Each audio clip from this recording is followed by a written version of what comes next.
welcome to Allergy Dragon. My name is Martha, and today I'm going to be talking about different flours and flour blends that I really like. And no, none of these are sponsored. These are just my opinions. I started getting brave enough to bake gluten-free.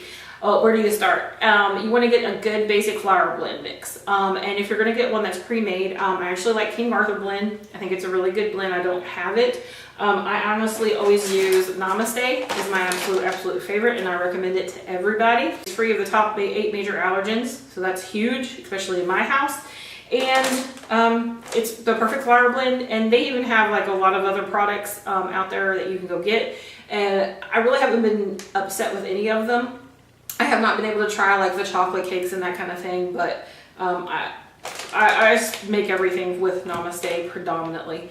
If I don't, I usually tell people. But Namaste is one of my favorite flour blend mixes, especially if I don't have time, and I haven't had time lately to make my perfect flour blend from scratch. So Namaste, remember it. Okay, the next flour blend is actually not a personal recommendation for me, it's a recommendation for my daughter. She uses this one quite a bit. And if you can't find Namaste or King Arthur, another flour blend that actually does really well is Pillsbury. And the blend, I've noticed she does really well with cookies with it. She has not done very many breads and that kind of thing with it, but the items that she has made with it predominantly have turned out well. So I would say it's a pretty decent blend. It's a little bit stickier blend versus the Namaste and the King Arthur mix, the portions that they have in it, but it's still a really decent flour blend. So I would definitely try it. Okay, on to our next special flours.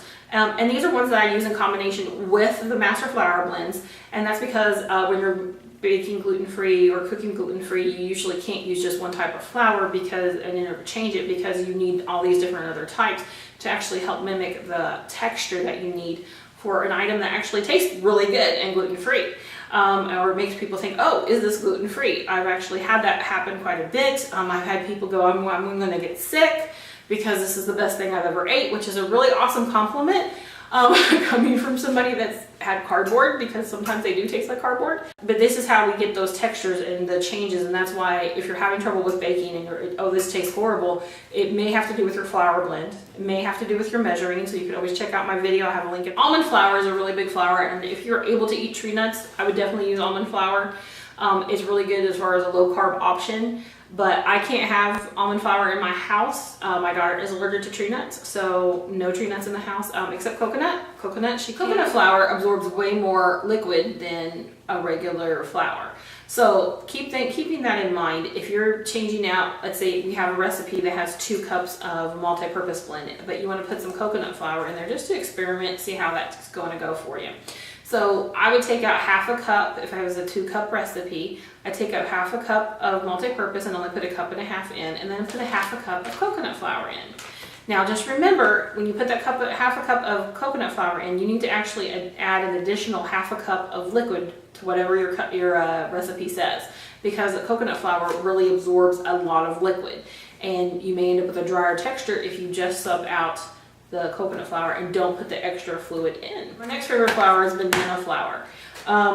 Banana flour works kind of like coconut flour does. When I substitute it out, if I substitute out 1/2 cup, it does actually absorb more liquid than the other flours do, but it doesn't absorb quite as much as coconut. So one of my rules of thumb is if I put in 1/2 cup of banana flour, then I usually put in 1/4 cup of liquid additional to, just because it seems to need more liquid. Banana flour, one of the cool things about it as well is you can actually use it to thicken gravies pretty good, and you won't have a banana flavor, and it makes a very smooth texture. The other cool thing about banana flour is if you happen to be a diabetic, it actually does have a very high carbohydrate count, but when your body is actually digesting it, it doesn't give you the high glycemic spike. So it's actually a great flour even if you don't have another type of problem like celiac disease or that kind of thing, and you're looking for something more low carb and you can't eat almond flour, because almond flour is a great alternative. Banana flour is actually pretty good for you too. So that wraps it up for my favorite flour blends and favorite flours in general. I could probably go on and on for hours on the different types of flours, but I only have so much time in the day. But these are the ones I keep on hand at home and the ones that I like to use the most. And I hope this helps you tame your allergy dragon. Let me know down in the comments below. Do you use any of these flours at home, and how do you use them? What are other great flours that you've been able to use that I didn't mention? Did you like this video? Please go ahead and hit like down below if you did. Subscribe and ring the bell. That way you'll get more content from me. Go ahead and follow me on social media if you get a chance. And bye.